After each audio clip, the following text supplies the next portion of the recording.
Hey guys, what's up? It's Chris back here with another video, another update on the V12 Engine project. Um,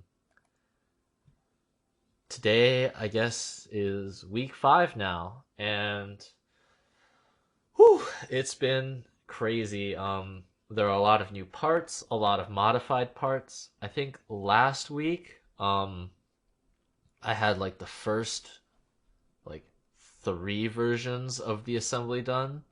As you can see now, we're on version 32, which yeah, it's been a crazy week. Um I definitely got a lot done. So I have a lot of parts hidden, so I guess I'll show those right now. And we can kind of go through the assembly and the new and the old. All right, so just one moment while I make all of these visible. Yeah, so this is probably reaching kind of the limits at what Fusion 360 can handle here. But okay, so I think last week I it was just it was just the block, and I had the crankshaft in here, and let's see, I'm missing a gear. Here it is. I had the crankshaft in here, and I had one piston with the con rod. Since then, I have done a lot of things. As you can see, I added a lot of things to the assembly. The engine block is modified, but we'll get into that later. Um, and yeah, a couple of the things that I had on the table were I think I started the camshaft. Um, so that was in progress, and I was talking about completing putting in the pistons, and I think one last issue I had was um, top dead center for one of these pistons was um,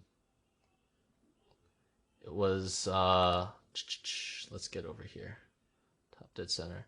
So let's say this piston's in top dead center. That was kind of like halfway through the cylinder. I managed to change it so that now it's like most of the way through. I'm not sure if I want it to be flush with the surface right here. That's something I have to kind of think about when I calculate compression ratio and all of that. Um, but for now, this is good enough, at least for me. Um, and basically, I did this by extending the distance between the journal and the axis of rotation of the crankshaft. And because I did that, I also needed to lengthen the length of the con rod. Aside from that, there are a few small changes to individual components. I noticed that the crankshaft was intersecting with the engine block right over here, and so I created a small lip so that that won't happen.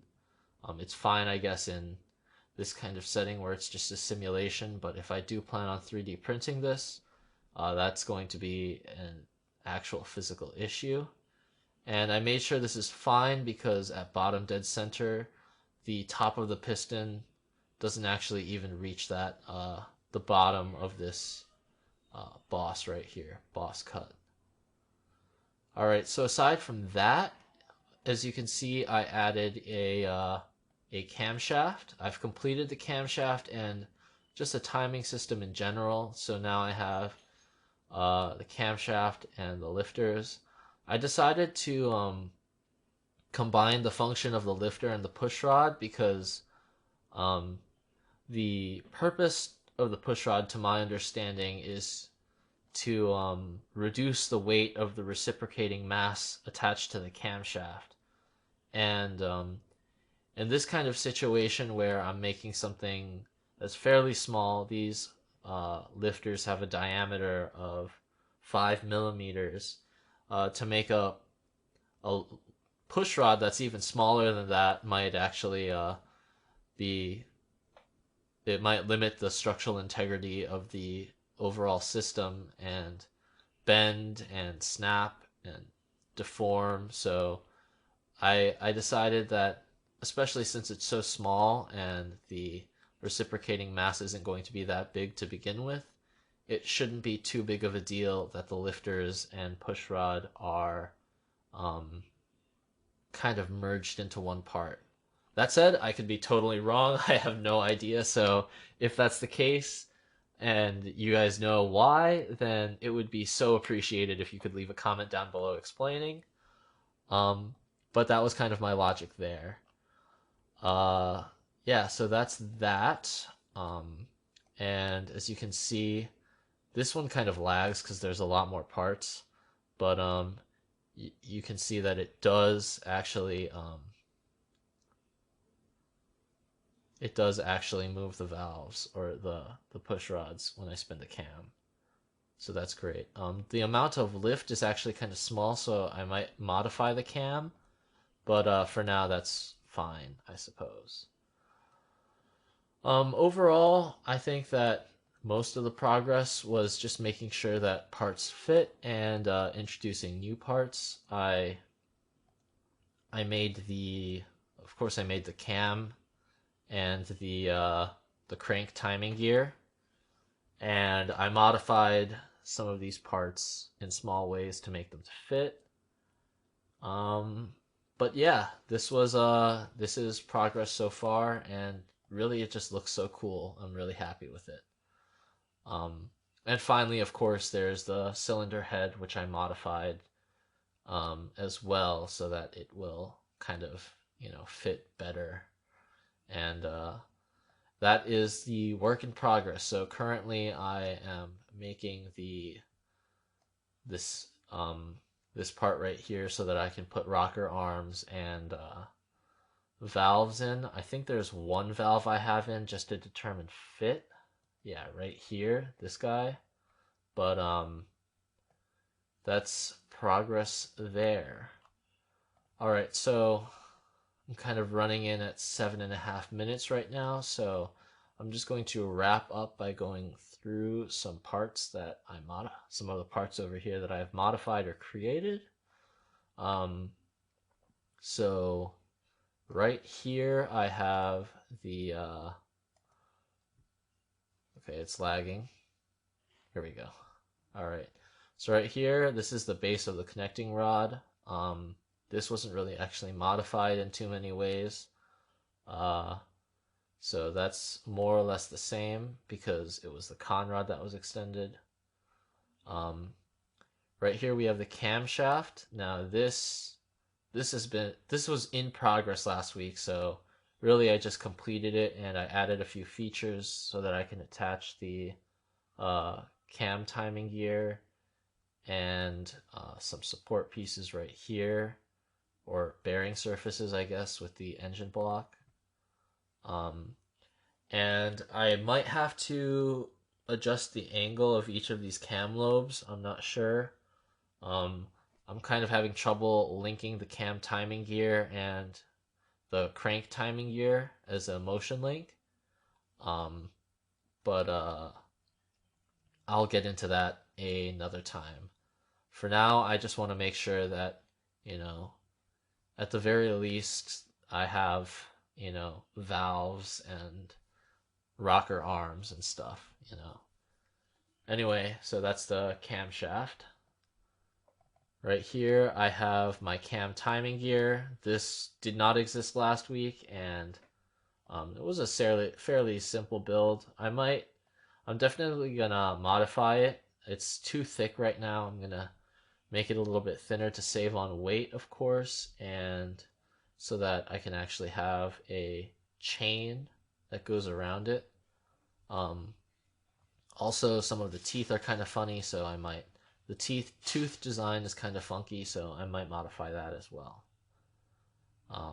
Moving on, we are going to the conrod. Really, all I did with the conrod is I extended its length. Yeah, that's pretty much it. So that's that. And there's the crankshaft. So the crankshaft, last time I had the flywheel connection right over here. I moved that here because of course the engine orientation was all screwed up. But I fixed it, so now at least the timing notch or whatever is on the same. The side that the timing pulley is on the same side as where the cam timing pulley will be. So that is, it's kind of simple. This is the crank timing gear, like the cam timing gear, fairly simple build. I made it keyed instead of with bolts because I wanted to extend the crank I don't know, rotating piece right here. This, I wanted to extend this length so that I could add a pulley for the serpentine belt. So that was really the only explanation behind that. I made a separate build for the specific bank. And this way, this has two reasons. Just because if this does end up falling through and doesn't end up being a good design, I can always fall back on this to redesign. And also, this way I can build, hopefully I can build the second cylinder head off this and won't need to start from scratch. Ideally, I'd like to rotate this one, but if that doesn't work out, at least I have a base to start from. Piston, this is exactly the same part as last week, so no changes there. I guess I should get into the changes I made to the cylinder head. But I'll get back to this one actually after I go over the engine block. The pushrod cam follower, I just made it longer. That's the only difference I made. And it's literally just a tube with a rounded end at the surface. And that's just because when it was a flat end, the edge would go into the cam when I was doing a, what was it? A contact set between the two parts. And so it would kind of like catch and screw up the motion when I was playing with the assembly. So I just kind of made this round for the sake of this purpose, the assembly. But I can really change this to whatever because this is probably going to be made through reductive manufacturing instead of 3D printing or whatever. Valve, once again, this is really simple. I just kind of threw this together pretty quickly. It's kind of lagging, so I guess I should clear out some of these. All right, give it a hot sec. It's lagging here.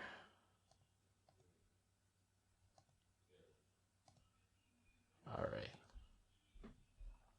Hopefully we won't run into any more problems like that.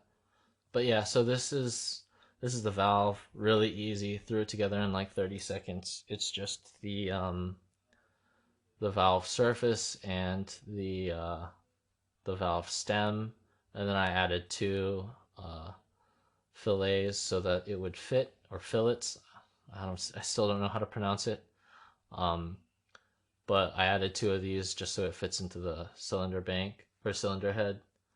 But yeah, this was pretty simple. All right, so finally getting into the engine block. This is the most heavily modified piece, if you can't tell, since last week. So where to start? So as you already know, I modified this piece right here. I also increased the distance between these two banks right here, this one and this one. Like the lateral shift is greater, so instead of distancing this each side by 25, it's 24, increasing the offset between corresponding cylinders by 2. The reason I did this was because, of course, when I was attaching the connecting rods to the crankshaft, they were intersecting with one another, and so the way of solving this, my way of solving this was increasing the shift between corresponding cylinders. Um, Aside from that, there's obviously a lot more. I moved the cam further up so that the length of the push rod slash lifter can be shorter. I changed the angle of this surface, and I overall just changed the design of these bosses overall. I think this looks a lot sleeker, and it's also more effective. I increased the spacing between the valves right here. This was mostly for designing the camshaft so that the cam lobes wouldn't be too close to each other or intersect with the lobe of the opposite bank. So that was a pretty simple decision to make. I also modified this face right here, and I extended it out so that the cylinder head has a larger surface to meet, and this kind of just reflects some designs I was looking at with what is it, LS engines, which are V8s, and I thought that if they're doing it, that's probably what I should be doing. Like I said, I'm doing this from scratch. I'm not making this from any GrabCAD or STL file or any kind of files already available online. I'm just kind of looking at pictures of engines on the internet and kind of thinking about my own understanding of how an engine works from watching videos and working on my own car, and kind of extrapolating from that. So that is how that happened. And oh my goodness, we are at 17 minutes, so I guess I'll just kind of speed things up here. The I changed the structure of this port or surface right here. I also made a second one in the back. Um, I I think I widened the the cam hole, and I changed the geometry of the coolant port. And that this was just because, um, this since I moved this up, everything else was moved up, and this was kind of like outside of the engine. So that was a necessary change. There are a bunch of smaller changes I made that I probably don't have time to talk about right now or really remember. So yeah, that's pretty much it. And just going back to the cylinder head to wrap up, um, as you know, because I extended the boss of the this surface right here, I had to reflect that with the cylinder head. I added ports for the or holes for the valve, not the valves, the lifters. Sorry, and I narrowed this hole right here because the valve holes were kind of going through it. I created an indentation here. I don't know why these valve bosses are kind of sticking around. I mean, it looks kind of cool, but I kind of don't want it. So if you know why it's still here, that would be really helpful. If you could answer that question in the comments. If not, that's fine. I mean, this is a learning experience for me. Aside from that, there hasn't been too much work done. Um, Obviously, this part needs a lot more work before it's ready to actually be um, uh, put completely into the assembly, and I can move on to the other cylinder head. But of course, that is for next week. Anyway, thanks so much for tuning in. It's been a real pleasure, an honor, I dare say, um, to be sharing this experience with people on the internet and for people to be enjoying it. So, however few they may be. So, thank you so much for checking it out. As always, thoughts are. I'm more than welcome to seeing thoughts in the comments below, and I'll see you next week.